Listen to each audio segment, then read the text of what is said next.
Welcome everyone to OpenTable's Industry Series. My name is Amy Wei. I'm the CRO of OpenTable. And what I get to do every day with my team is work with restaurants. And I'd love, before we get started today, I'd like to introduce you to Robin Chang, who leads our international markets, and he will be doing our acknowledgement of country. Nice to meet you, everyone. Robin, look after international markets, as Amy said. Firstly, we want to respectfully acknowledge the traditional owners of the land on which we meet today. We would also like to pay our respects to elders past, present, and emerging.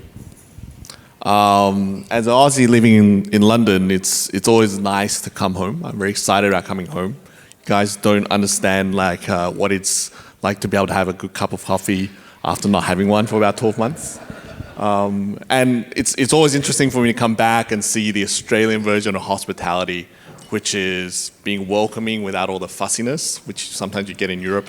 But anyway, happy to be here and hand it back to Amy. Just like Robin, I'm also very excited to be in beautiful Sydney today. The dining scene in Australia is so dynamic and innovative, and OpenTable is so proud to be growing alongside it and being part of this community. So the future of restaurants in Australia is so bright. And we at OpenTable is deeply committed to this market and to this community that we will continue to invest in it.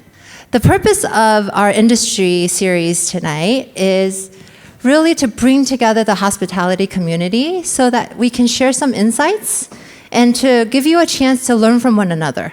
We have an exciting panel that we have in store for you, fantastic panelists who are going to share some tips and their thoughts on how HospoTech can help your operations within the restaurants. And I just want to say one thing. Hopefully you do take some takeaways that will help enhance your operations within the restaurants, but really do take this evening, because this evening is for you all to have some fun. We wanted to take this opportunity to provide you some hospitality, the same kind of hospitality that you provide to your guests on a day in and day out basis. So please have some fun, make some connections, have some drinks, and enjoy the evening. We will have some Q&A at the end of this, after the panel, to answer any questions that you may have. Without further ado, I'm going to introduce and hand the mic over to Drew Bowering, who is our very talented head of our Australia market. All right, Drew. Thank you very much, Amy. Do you have a mic, Andy? I have not. Yeah, one more. We need that one here. Yes, as Amy just said, I get to lead OpenTable's operations here in Australia, but tonight really is not about me. It's about the stars that we have on the panel here. Just briefly, what brought us here today, we really wanted to start to do these types of events around the country. We've already done one in Melbourne, to be able to bring the hospitality community together, away from your venues so that you can enjoy yourselves, be in each other's company, and hear some incredible insights as well from some of the legends that we have in the industry. So that's what's brought us here today. And our theme today is HospoTech, the recipe for success. And we're going to cover the 4 sections that you see on the screen here today. So HospoTech today, power of data, digital marketing excellence, and then the future of HospoTech. There'll be time at the end for Q&A. You see the QR code there, which will be on, I think, pretty much every slide you see. So you'll be able to submit any questions that come up as you're hearing about what people are talking about. So please do that. We'll moderate the questions and we'll have time for that at the end. Okay, to help unpack these topics that we have for us today, I am proud to welcome the panel that you see before us. I will probably go along the line. We'll actually start with Michelle and come back this way. If you could just spend a moment perhaps introducing yourself. My challenge to you earlier was 30 seconds or less, your life history. Go. Hi, my name is Michelle. I'm co-founder and director of Lovefish at Barangaroo. My husband and I first founded Lovefish in 2010 in a small suburban restaurant in Rozelle, 50 seats. Our concept really was to bring authentic and approachable seafood back to the everyday for consumers.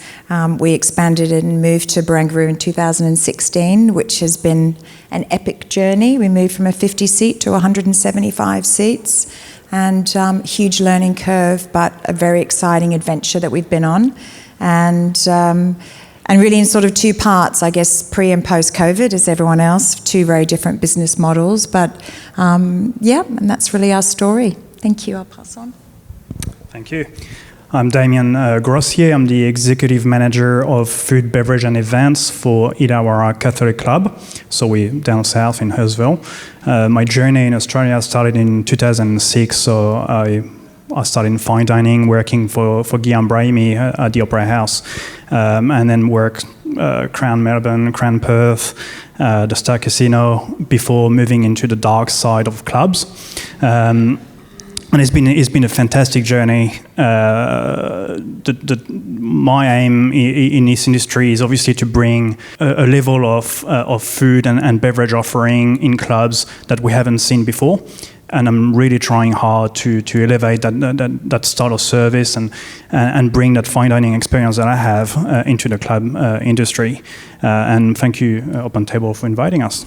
Welcome, Damien. Hi, I'm Dot from Longshore, a seafood restaurant in Chippendale. So basically my story is I moved to Australia when I was 17, got into hospitality by accident, and I just never really left. I used to be a chef, and it's just been a long way. So now I'm the restaurant manager of Longshore, and yeah, that's it. Welcome, Dot. Good to have you. Andy. Hi there. I'm Andy. I, from a young age was always kind of, surrounded by restaurants. My parents owned restaurants. My mum had a few restaurants and a wine bar. I guess I was always surrounded. As I grew up, I kind of started working in them for my parents as a teenager. As I left high school, I kind of started working in some fancier ones, and then now I own a couple of humble ones. They're fancy. Come on, they're fancy. Great, welcome everybody. Okay, let's get into the questions. So there's no doubt that tech shapes the industry as we know it today. According to Spot On's State of Restaurant Tech report, 75% of restaurant operators plan to adopt new technology this year. So that's a setup to a question I'll start with you on, Damien, which is, you've got an incredible amount of experience in hospitality. How do you say tech has transformed the industry over the course of your career, and specifically in the venues that you've worked in? Well, when I first started in hospitality, and I'm not that old, but when I first started in hospitality, we were taking reservations on books. And that quickly evolved into the digital side of ResPack. It was back then. We all remember ResPack, and this is when it all started.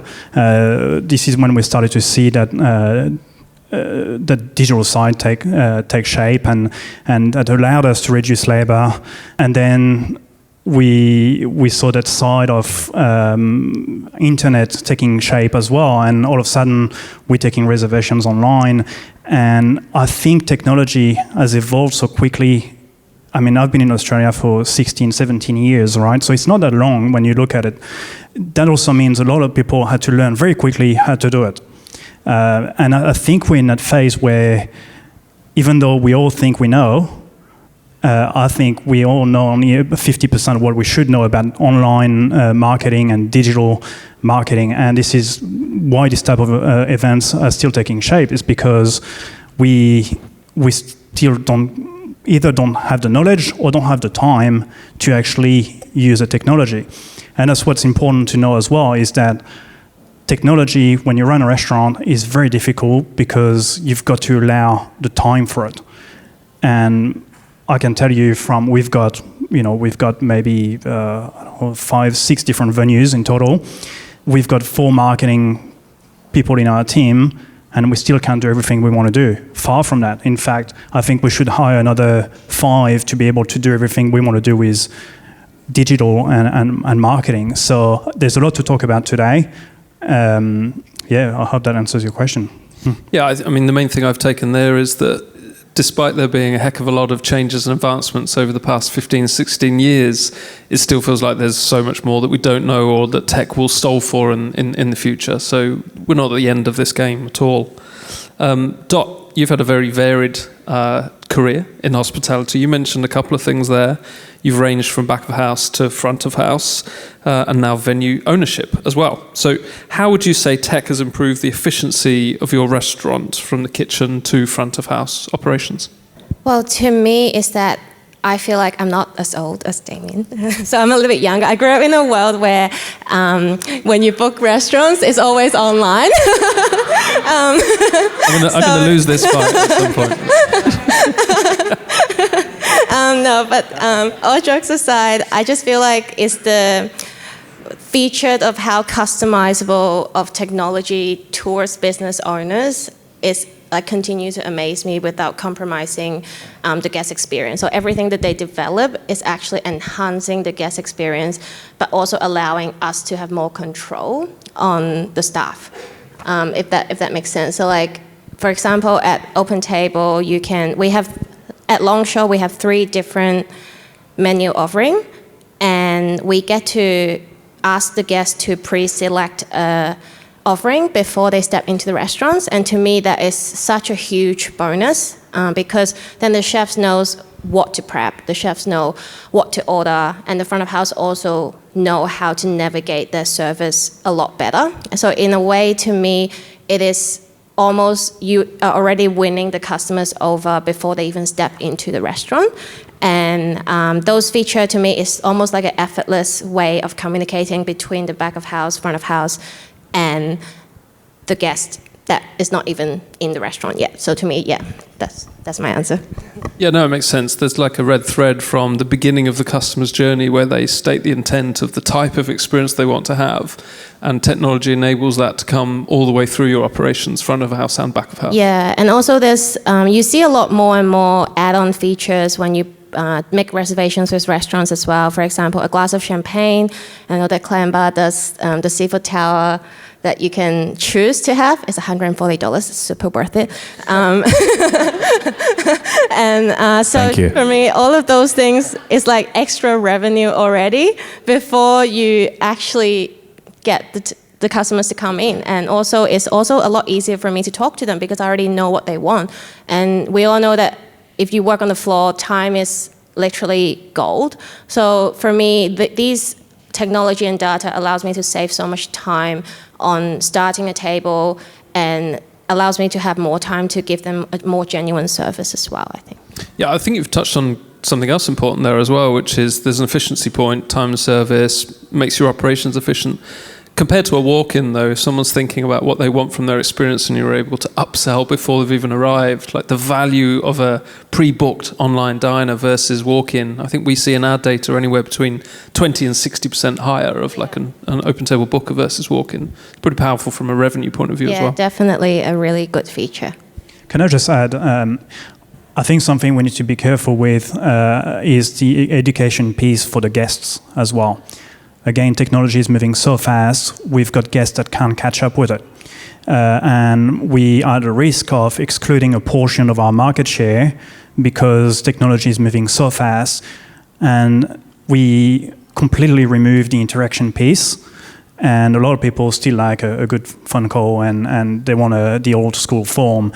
So we've got to be very careful in the process to educate the other side, which is our guest.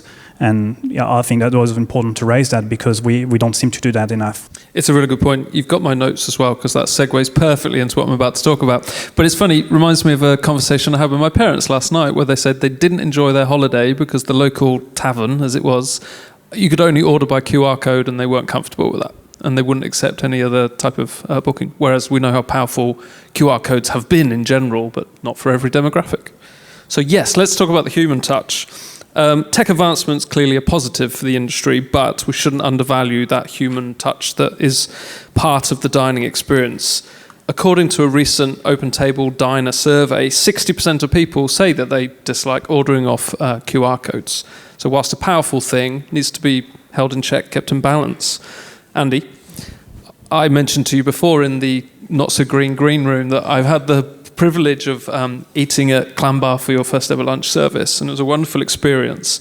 So I'm confident in saying that delivering great hospitality is part of the ethos of what you do with your venues.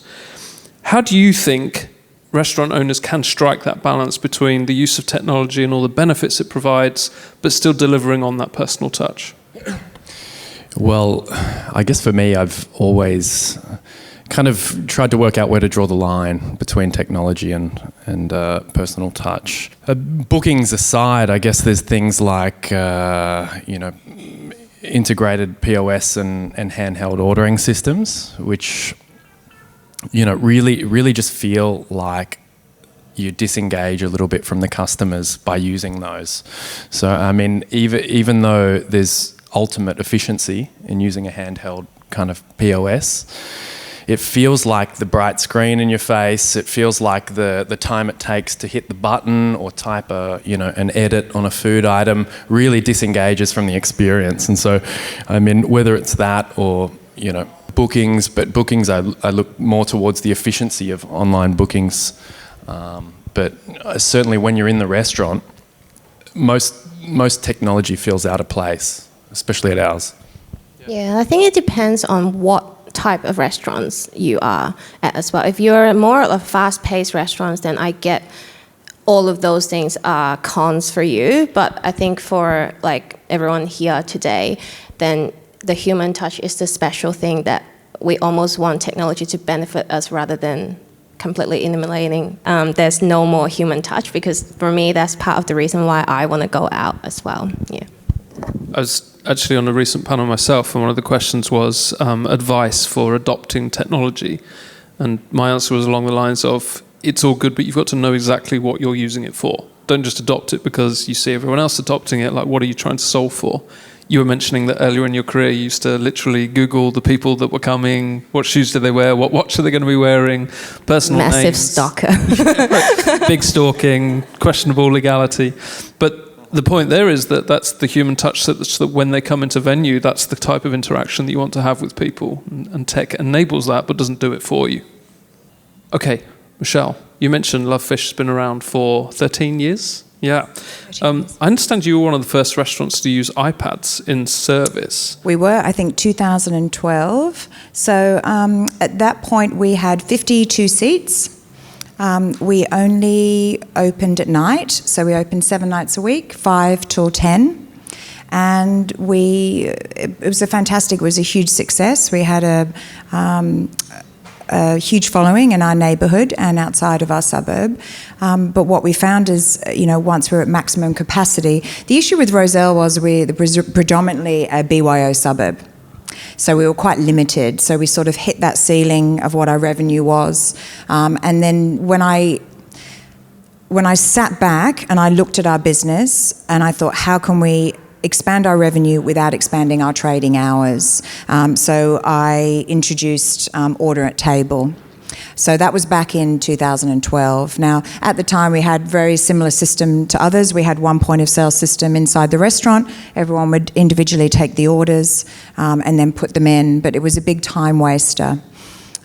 We also had guests that would consistently order 3 courses, but we would do 3 sittings. We would do a 5 o'clock sitting, a 6:30 sitting, and an 8:15. And we were finding that we just could not meet those time constraints.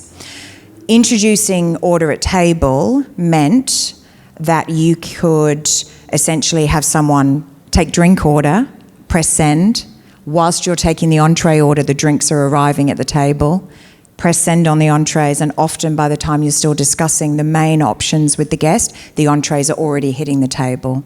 So we found within about 3 months, we'd raised our revenue by between 25 and 30%, which was a huge game changer for us. So we're still using that system now. I completely understand what Andy says about, I guess, that being that barrier. I just think that we have used them consistently for so long, over 10 years. At Barangaroo, we have 12 iPads and 2 main servers, that I think we're just used to that system and we're used to interacting with the guests. The other thing that I find really helpful is the notes that you can put in the system, particularly with wine tasting, menu items, allergies, ingredients. Particularly post-COVID, as we all know, the level of experience of staff is a lot lower than it was pre-COVID. Also, the turnover of staff is much greater. So if you have a large menu and a large drinks menu, it's often very difficult to have your staff across the knowledge of all those menus. So for us, and we're in that day and age, as you all know, of allergies. Can't have onion, can't have garlic, can't have et cetera, et cetera. So for us, within the back end of the iPad, we have, they can click on a dish and it lists all the ingredients inside that dish. So again, it saves time. You're not constantly having a server running to the kitchen and asking the chef, is this ingredient in there? Look, technology is very, very interesting. I think particularly in that, older generation of restaurateurs where you're used to doing everything in a manual way. I think, our industry is honestly one of the most competitive industries I think that you could possibly be in. Like, it's frighteningly competitive. At the same time, every single business that all of you have is completely different to the person sat next to you. There's hardly any businesses in hospitality that are the same.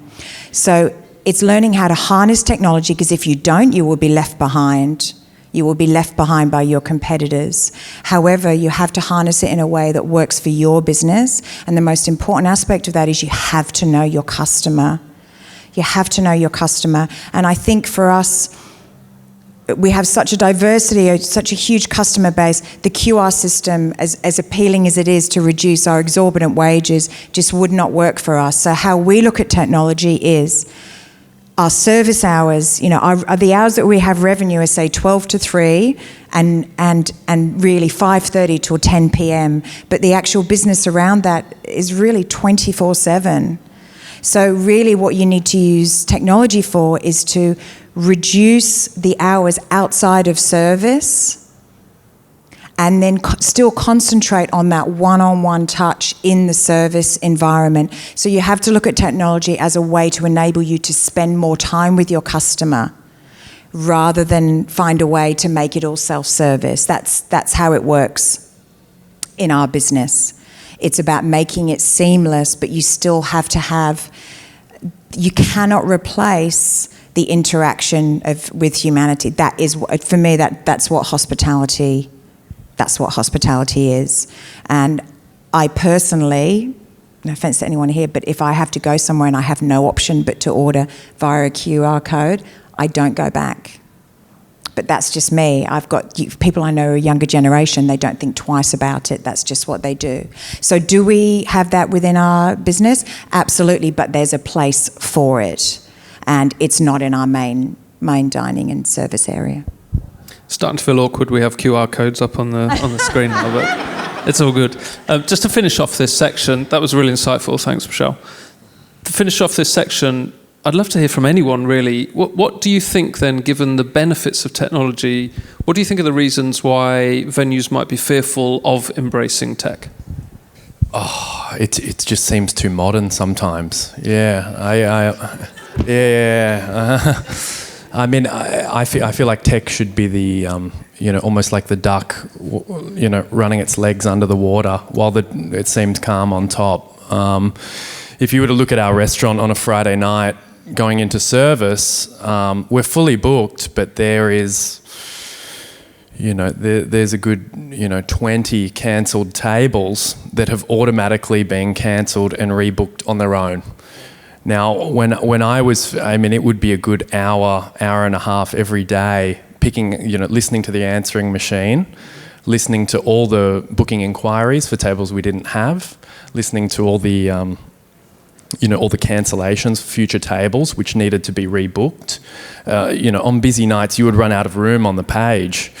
If I look at that now, it is shocking, the efficiency that all happens while I'm sleeping. The length of cancelled reservations that have automatically been filled is just astonishing, and that was an efficiency that just can't be replaced.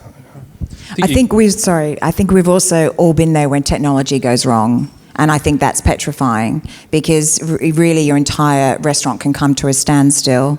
Just recently we had issues with our point of sale system, and we had to move back to ticket dockets. Now, I have to say, in the 13 years that we've had it, it's probably only happened twice. I'm trying to look forward, very lucky. However, let me tell you, it was chaos. To have 130 people sat and to have your Wi-Fi go down and all your systems go down is scary. So I completely understand why that would be. And the problem as well is we have all these different digital options for us, but you have to then integrate them all.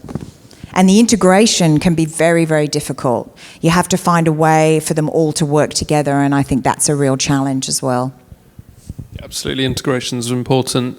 Were you going to add, Damien? No, please, go. Oh, okay. I was going to add, we're talking, obviously, Andy was just saying it'd be nice if technology was, I'm not sure the term you use, but like hidden almost. There's a side of technology we haven't spoken about, and it may come up in your subjects, but obviously everything that's from the back-end marketing and getting insight into your customers. You talked a lot about knowing your customers. Technology can help you do that, and OpenTable does it with your average spend. And you want to know before you market to someone. If you're a restaurant like Longshore, where you do fish, and you send EDMs out about seafood platters at $140, but the last person that came into your restaurant had 2 sirloin steaks, do you really want to send them an EDM about seafood if you've seen the trend that they keep coming to your restaurant eating steaks, right? So that's the side of technology can do that. That's the more complicated side, and that's the side that requires a lot of maintenance and labor. But this is also that technology is also using the power of data. And it's complicated. You've got to segment. You've got to use your database correctly. And this is where I'd say, I don't know, I actually don't know, and if there's anyone in the room, I don't know a single restaurant that does it well, or a single group that does it very well, maybe Maryville, but not even, it's complicated. And that's the side of technology I want to investigate a little bit more.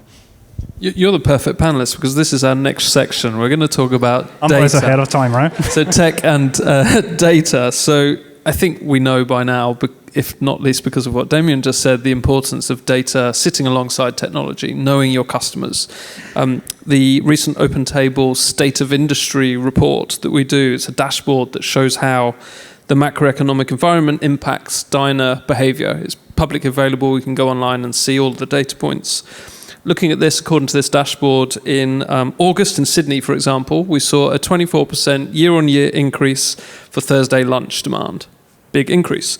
We also saw a 40% year-on-year demand increase for Wednesday 7 p.m. reservations. Just a couple of things to pull out, that if you know those things about your local markets, obviously can help you make decisions about your operations. So data is a really important thing. Damien, coming from your experience of running the executive manager role that you currently have, how important do you find it to look at data? I think probably just embellishing what you've said already, perhaps.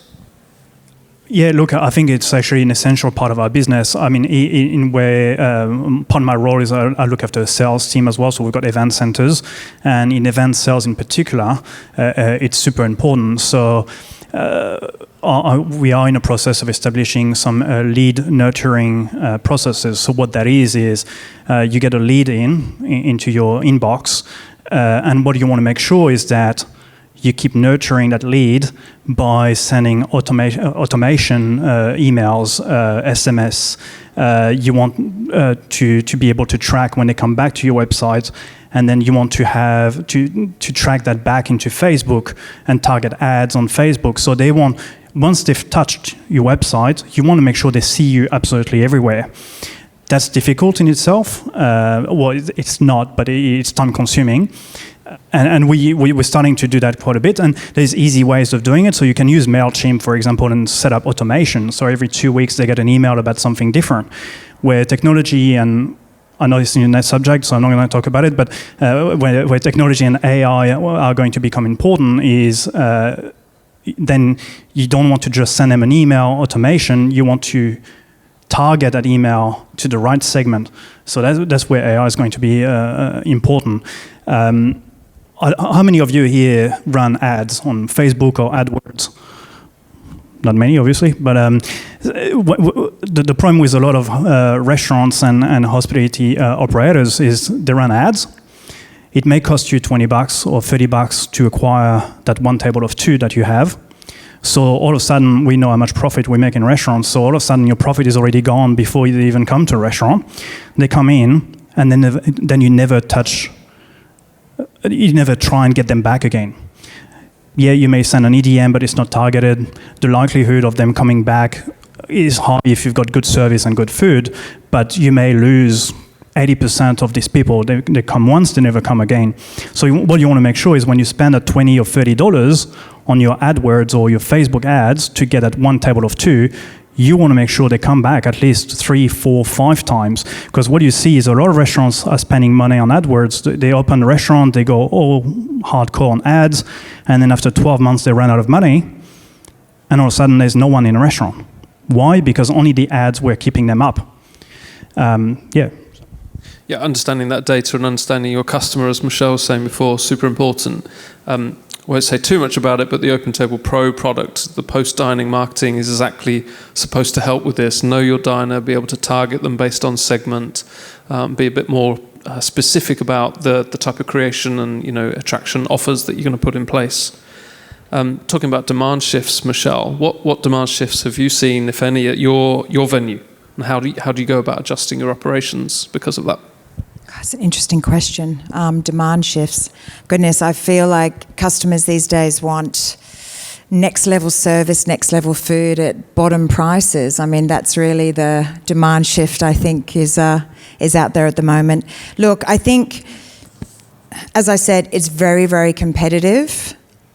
Customers do want an incredible experience. They don't just want to come in and eat and go. They're looking for a dining experience. And somehow we have to provide that with all the headwinds that we face. And let's be honest, it is not easy. It is absolutely not easy. So again, I have a demographic that loves the automation. They absolutely love booking online. So for us, our business is quite split. I use the technology, so it's there, it saves me time, it saves us money. You have to look at it as it's really the most cost-effective way to run your business.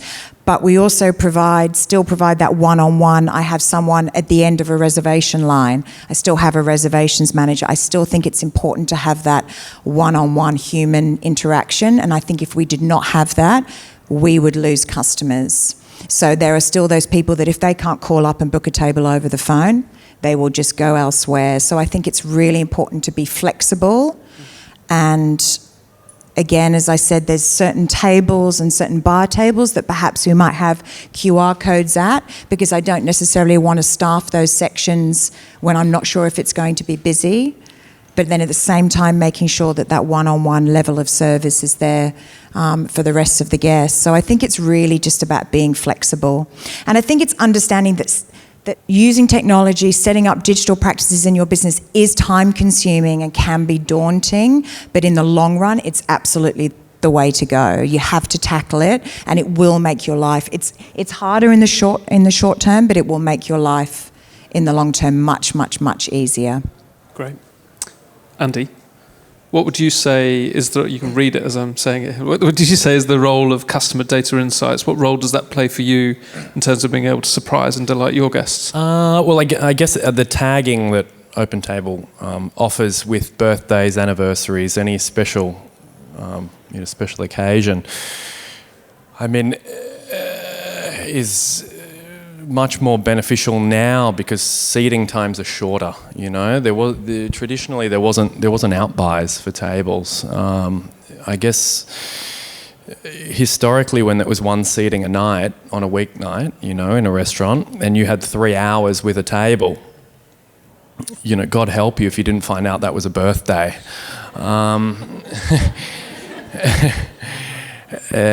Now on a Friday night where tables of 2, tables of 3, smaller tables are a very hard, short, sharp 2-hour seating, knowing that it's a birthday or an anniversary in advance certainly, helps you out a little bit.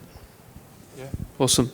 So something else our State of the Industry dashboard or the survey that accompanies it tells us is that the 3 main current challenges that the industry is looking to address, and this would be interesting to stress test this in the room, are food cost inflation, hiring and retention, and the ability to attract new diners.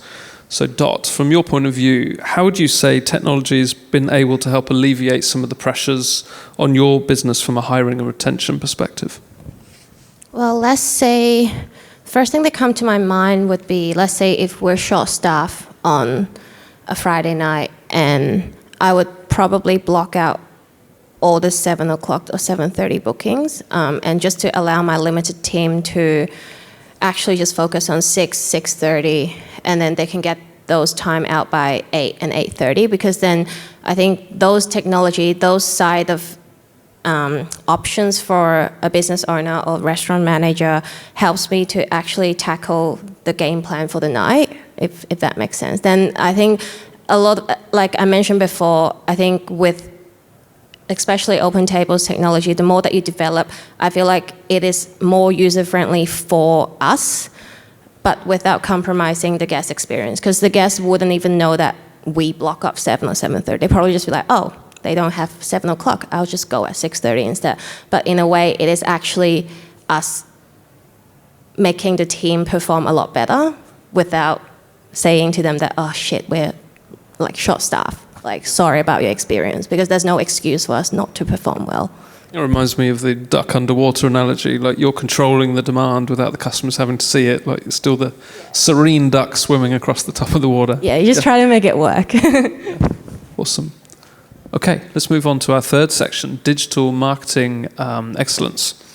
So according to the OpenTable's Diner survey, we know that overwhelming amount of people, 97%, do research on the restaurant that they intend to go to or the area that they intend to go to.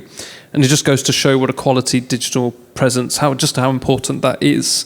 Your website, your socials, how you appear in search. So it's a clear differentiator for restaurants. Not new news there, but we have some experts on the stage here. So Andy, you have a very I'm not saying you're the expert. I actually see that you're hiring for graphic designers at the moment. I saw that. It's very Think cool. of it, Yeah. You have a very distinct brand identity. It'd be really good to hear about it. It's very, how would you describe it? I won't spoil it and butcher it in my own words. Look, I guess across the restaurants, the distinguishing feature is that mainly our main format is Instagram, and in some senses you have to take each social media platform for what each is, and I guess foundationally is that we kind of saw is that most people's pages look quite similar, high-res images of people eating, enjoying, the restaurant. And my God, it's starting to look boring. It really, maybe one of the most obvious choices was for us to not ever consider a social media manager, because you just become, the same as kind of what everyone else is doing. Careful what you say. Yeah. And then next thing you know, I'm just talking about myself. Instagram is like another picture. Foundationally, the style that we do is really, almost low quality zoomed in images. And in one sense, it's almost, I'm not sure if you played around on your iPhone when you zoom in on a photo, but it's almost like its own filter. And so I feel like this traditional form of low quality, zooming is kind of becoming its own, sepia filter in some sense. And you see it more and more, especially when you look at Instagram and food bloggers and stuff, is they do these little zoomed photos. The lighting starts to sparkle a little bit more. The quality is lowered. The other benefit is that when you look at your Instagram page, it looks almost more enticing, because when the images are a thumbnail, they look in perfect quality across the page. So in two senses, one is you're looking a little bit different than everyone else.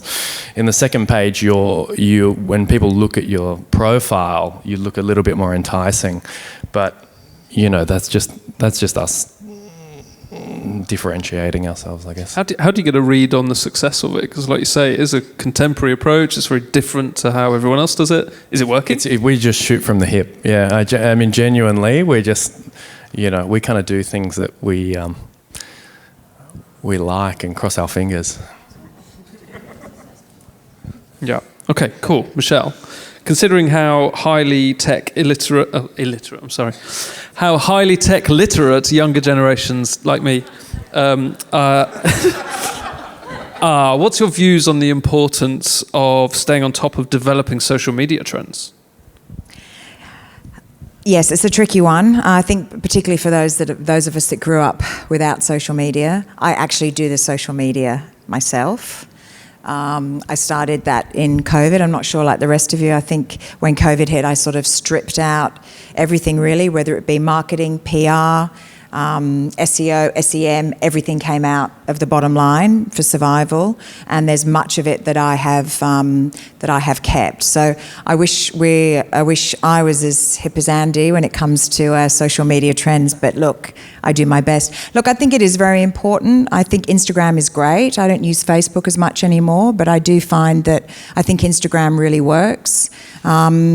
I do boosted posts. I actually, interestingly, did an SEO course in lockdown, which I actually found fascinating and actually got really good at it. So I've done all of our, 28 pages or whatever it is online. I sort of do that. SEM is a whole other ball game. So if any of you are doing SEM yourself, I would actually say stop. SEM should be left for the experts only. Otherwise, Google will do nothing but burn through your money. So that would be my advice, to leave SEM well alone. But I think in regards to Instagram, do you know what? It makes it quite easy for you. Instagram will let you know when you have a particular post that's doing well, and then you just boost it. It's pretty straightforward. So I think everyone should be doing that within their business. But again, every business is different. So it is a challenge, but we do try and keep up on it. Although I have to say, sometimes it's hard to know how much does that really correlate in bums on seats. It's very, very hard to know. It's very hard to know. So we do it. It's a presence. I think website's very important.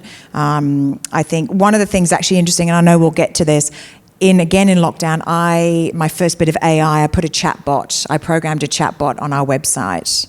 And I thought, okay, this could be because I got sick of emails asking really basic questions, even though that information was on our website. So I implemented a chatbot. And that way we literally 24/7, customers are able to ask, do you have gluten-free items? Where do we park at Barangaroo? How do we do this? How do we do that? So I've tried to get hit with the kids in many ways, but yes, I'm sure I fail at others, but I do my best. You're an inspiration. Damien, I wonder if you can build on what you were talking about earlier, because conversely, like social media channels, perhaps younger generations are very literate in that area, but there are other generations that possibly even higher value in terms of spend and the likes. So from your perspective, your experience and your venues, how do you cater and tailor your social and marketing approach for the different demographics that are out there? Well, obviously, I think we can't forget about emails. I know they're starting to die off slowly, but it's still quite powerful. So using the tool like OpenTable has, we can send automation when someone hasn't visited the venue for 3 months. I've actually found I don't know if anyone knows that, but I found a bit of a tweak to the system where I can actually send QR code coupons using that automation, and that works really, really well for us. I was saying earlier, you don't want to be spending 20 or 30 bucks acquiring a customer and for them to never return. For me, I'm quite happy to send them another $15 voucher if they haven't been in for 3 months, because it's costing me less money than going back into marketing ads to get a new customer back in. So we use that quite a bit, OpenTable automation and coupons, and we have all sort of automations running with OpenTable. So you get a coupon when you haven't been in for 3 months. You get a coupon if you've been in 3 or 4 times as a thank you. You get a coupon when it's your anniversary. Somehow, I think OpenTable can track that as well, and that's working really well for us. Every week we see people returning, and we create engagement through this channel. So that's one way of doing it. Obviously, social media is. I find social media hit and miss, and as you said, it's really hard to track. It's really hard to know. The only way to do it is obviously to send surveys. Where did you hear about us? And for the staff to engage with people, how did you hear about us and get the feedback? So it's really important to follow up with your customers as well.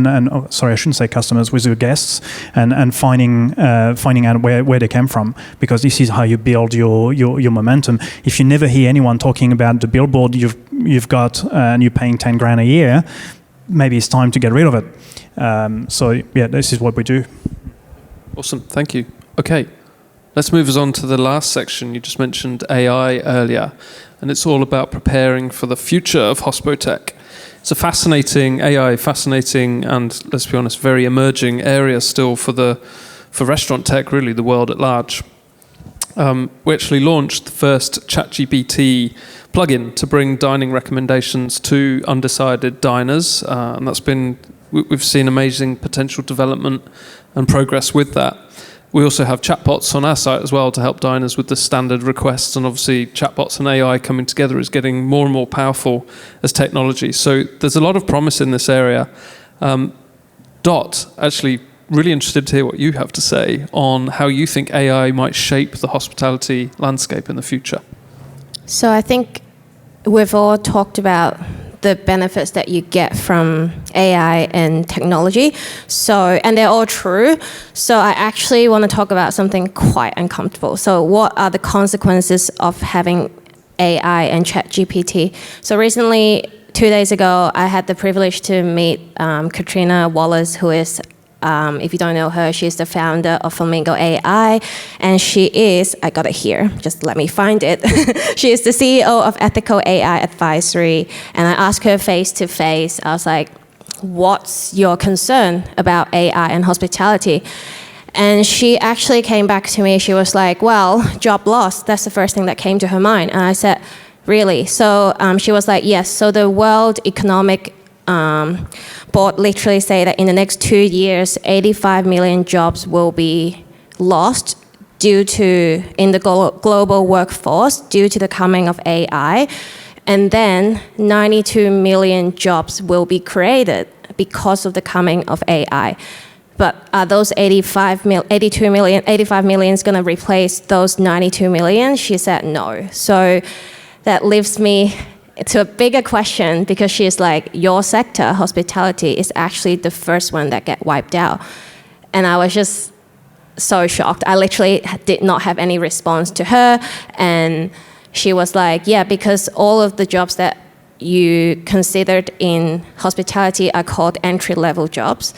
And not only that, the 90% of those 85 million job loss, majority of them are women, minority, and youth as well. So I actually want to challenge everyone to think about people that created AI and ChatGPT. They actually consider this as a superpower, but there's not a lot of regulations around it.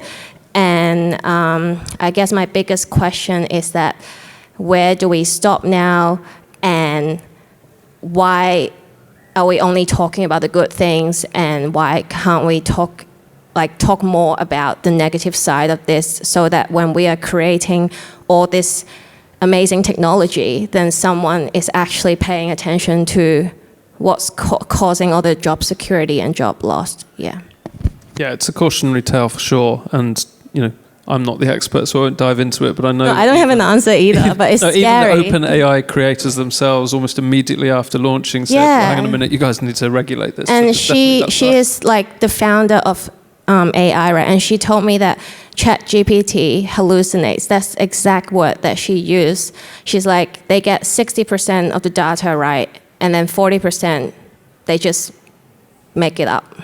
And the programmers and the architect of this technology, they have no idea why AI hallucinates. But the fact is that they are not us. And as much as they are created by human, I really hope to see that they can't replace what we do. Yeah. And I think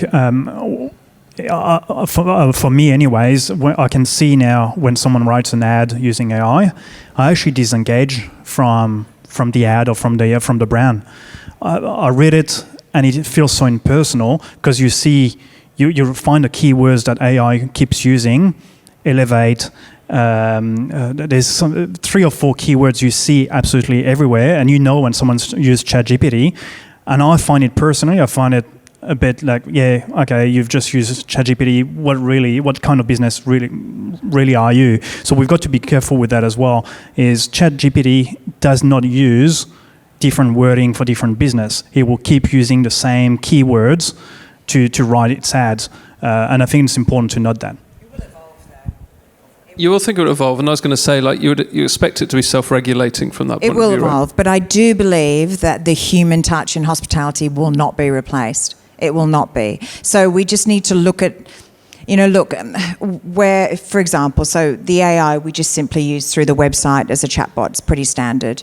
If I really think about how it could enhance my business, I mean, I guess in that initial, perhaps when a customer sits down, perhaps an AI, something within AI could perhaps talk through the entire menu. Perhaps it might be that they have all the menu knowledge, and then perhaps the customer could consult someone that would perhaps know what's in every single dish or what every single wine tastes like on the menu. Perhaps that could fill a gap there if there's a knowledge gap in your staff or your training. But I don't believe that the actual... In a restaurant business model, anyway, there's certainly, again, within hospitality, there's so many different business models, and perhaps in the fast food or perhaps in that maybe it could evolve to do more, but I think in that high-end, the intense service level, the full-service restaurant style, I'd be very surprised if that replaces anyone. And again, it comes to not utilising tech for the sake of it, or certainly not utilising it just because you see everybody else's, but knowing the job that it's there to serve. Absolutely. I think it's just got to be about how do you enhance your business. I mean, look, wages are hands down. We have a 17-metre frontage restaurant directly on Sydney Harbour with 175 seats, and my wages are 4 times my rent. So wages will get you every single time. So you have to implement technologies in your business that help reduce your wages. Otherwise, you simply cannot survive. However, you do that, as I said, around those service hours. How do you make your business more efficient? How do you make it more successful? I think the biggest challenge for me has been, my husband and I started our business in 2000. We started our business, and it wasn't until August of last year I was in that business every single day, 7 days a week for 22 years. August last year I got very sick and I had to step away from the business, and I think without technology, honestly, everything would have fallen apart. And it was a huge shock, and I don't think I would ever have done it. I would never have let go of my business, even though I've been saying I would every year. I would never have let go of it, but I was forced to. And actually, with technology, you can honestly be across at any time. It's incredible. I know how many people are in my restaurant, who's serving who, what's being sold in live time, how many reservations, how many people are at the door. Everything you need is at your fingertips, and that's a powerful thing, and that's something that we should all embrace and absolutely not be scared of. But we mustn't forget the basic foundations of hospitality. We mustn't forget that, because that is the keystone of our industry, and I fear sometimes that has been lost. Yeah, technology has to help you do what you do best, which is exactly that personal touch. Let's finish up perhaps with a once down the line on really looking into the future. I'm thinking of what's the one thing that you would love tech to solve for in the industry? The one thing that I have in my mind as a diner is I love the airlines, for example, that allow you not just to select your seat, but give you a 3D, 360 view of, okay, I can place myself here. This is exactly where I'm going to be sitting. And I wonder about that for restaurants as well. Yes. Because then you could start to yield on certain tables in your restaurant. I've actually got this What's idea. Your wish? Yeah. So recently we have, but listen, I'm really excited about this. I want someone to come up with this technology. We have, it's been a very difficult year. We are focusing more than ever on events. What I would love is a virtual reality for someone to be able to, instead of, so at the moment, you know, we have incredible events packs, we've got floor plans, we've got different menus. We try and do it so that just from purely looking at our website, you know, we have probably 50 inquiries a week for events, that everything is there laid out for them. We have also event technology. We have we use Ivy as an event system. Again, that's another question. But I have this idea that someone with the, what are they called? The goggles? The VR, but augmented reality. Yes. My son would know this. But they put it on, and you could actually go in and see what the event would look like. It sounds like an episode of Black Mirror.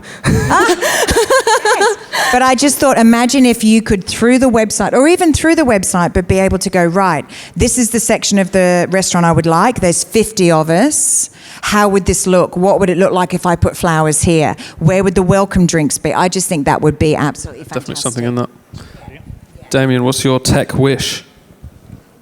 To build an app.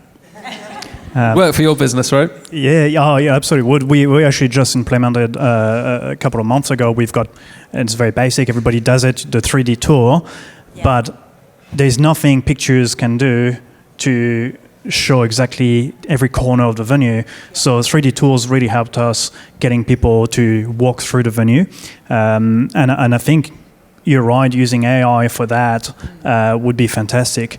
You know, again, I join Michelle here with the lack of skills in the industry, and I think AI is really, and technology in general, is really going to help us bridge that gap.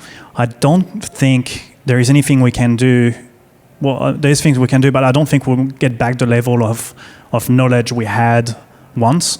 I truly think the nature of, you know, social media and how the younger generation is looking at hospitality industry, I don't think anyone will have the skill set that we had 10, 15 years ago, and we've got to bridge that gap, and I think technology is going to help us do that.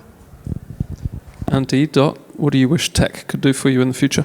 We've decided that we're just going to agree to that because it's a combined answer. Yeah. Okay, go. No, it is actually really true because at the Eau Claire Hotel we actually have a photographer that came in and did a 360 photo shoot, so that customers can feel a lot more comfortable with like what actually is happening at the space if they decide to have a wedding there, if they decide to have an event there. So yeah, that's definitely something that I think is super beneficial.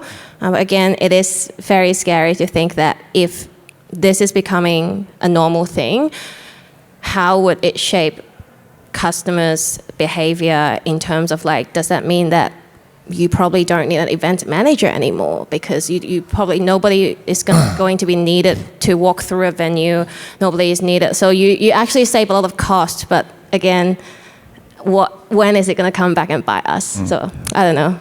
Yeah. Well, look, it would not be 2023 unless we were mentioning AI at some type of conference like this. But I was just speaking to Robin, sorry, thank you. You turn your name tag around.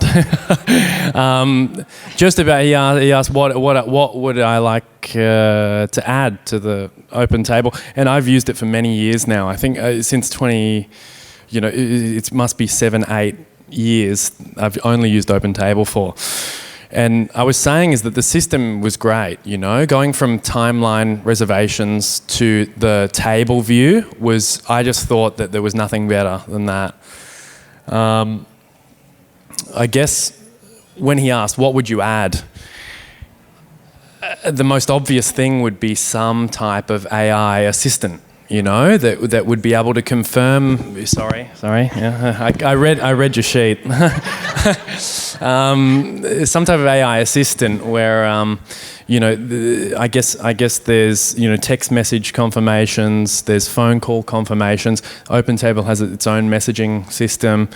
People don't look at all of them. So, some type of assistant that would look at, all three and do some type of automated, call to confirm a booking for people who didn't use the message system or SMS would be great. And I think that's probably the next step is that, things like that are automated because that seems like a no-brainer. And then I guess circling back to the whole thing on AI is that I really thought about it a lot for the last few years as to what our role is in the world and where do we sit in terms of, the whole economy and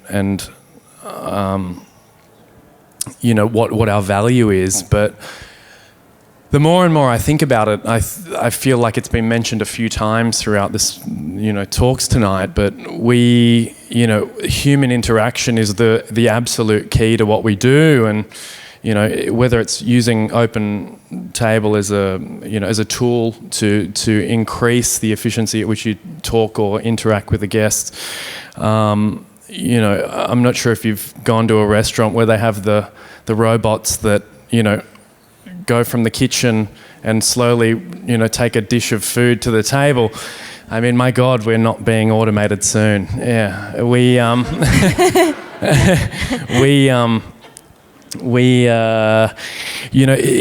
you think in the big scheme of things, the way that people used to think about this was that, manufacturing simple tasks would be automated first, then the next step would be trades, then the next step to that would be what we do with, customer interaction and automation of that. But don't you think it's important to have those conversations with OpenTable, especially such a global company, so that if they were to test it on someone from hospitality, it is those tech company, and especially I know that Lightspeed's here. Thank you very much. Love you guys. So yeah, it's up to those tech company that you only need one to take the first step of, we can do a virtual hostess.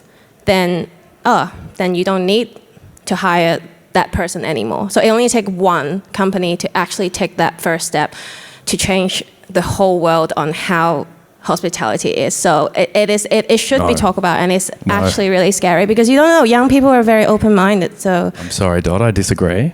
In terms of the way that people used to think about this, it was manufacturing would be automated, trades would be automated, then we would be somewhere around the next rung to be automated. I feel like this year has been the big change in things where what people used to think was human, writing, painting, creative skills were going to be the last in that rung on the ladder.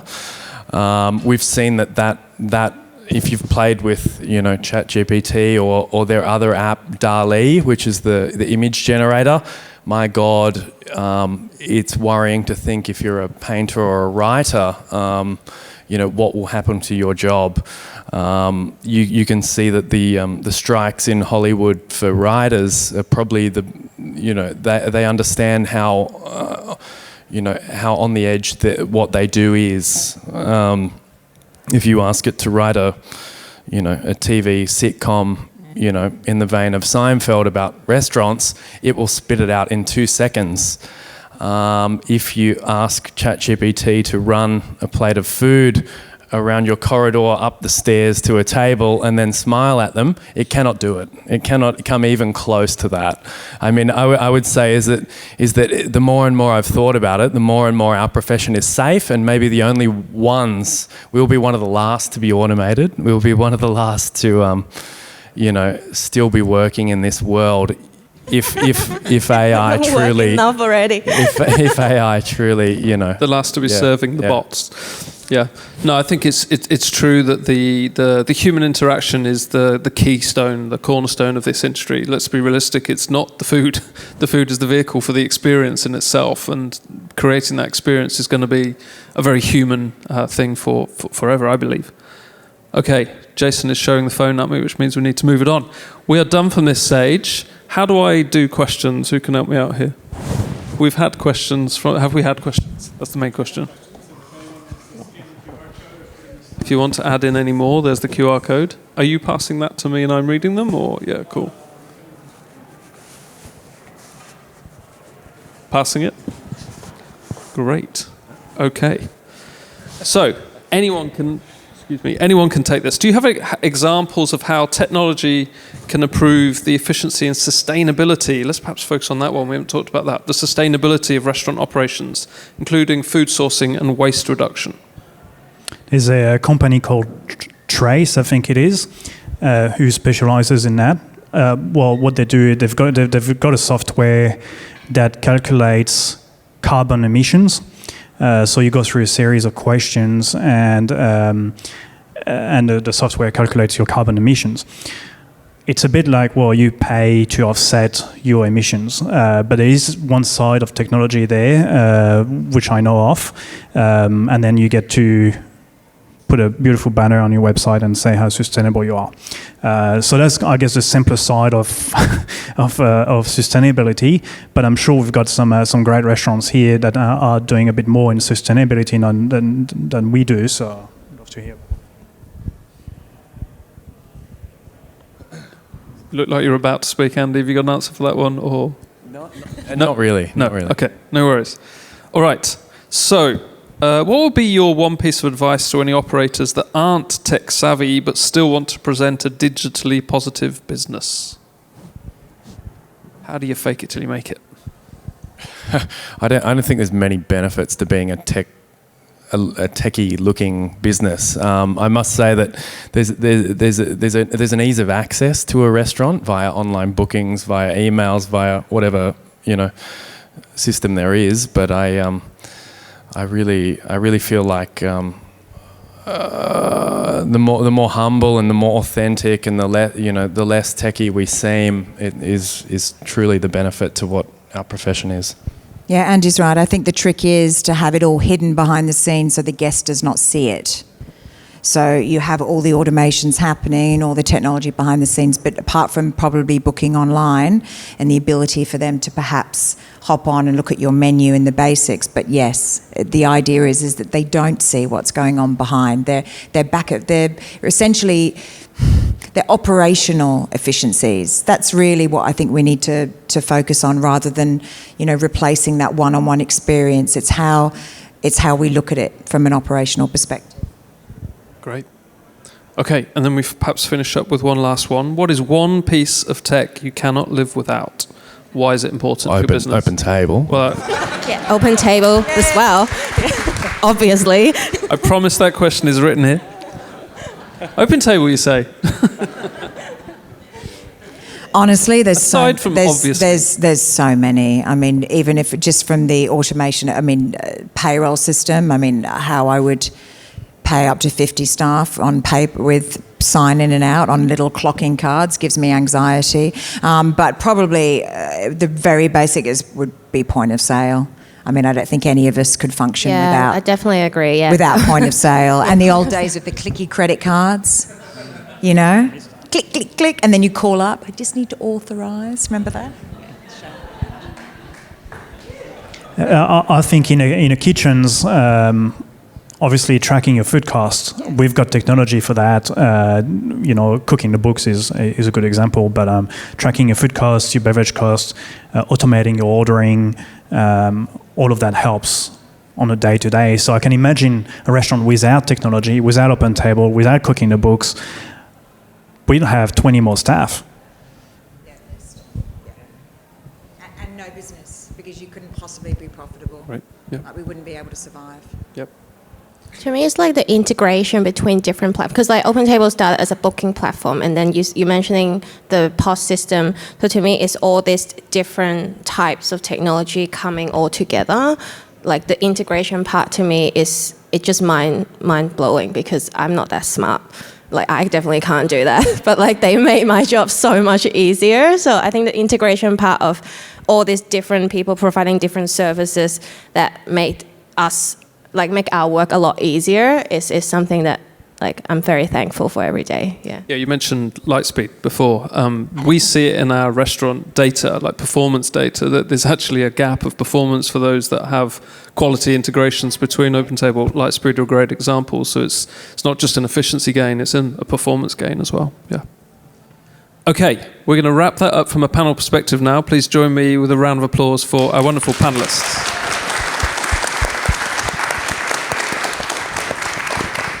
And I think I'm handing back to Amy or Robin. I'm handing back to you. Are we doing any more questions specific for you, or? No? Okay, all right. So we have a little bit of time left to be able to enjoy any more food or drink that you want to be able to have. Make connections. Feel free to say hi to anyone that's been here on the panel and carry on your conversations. Thank you.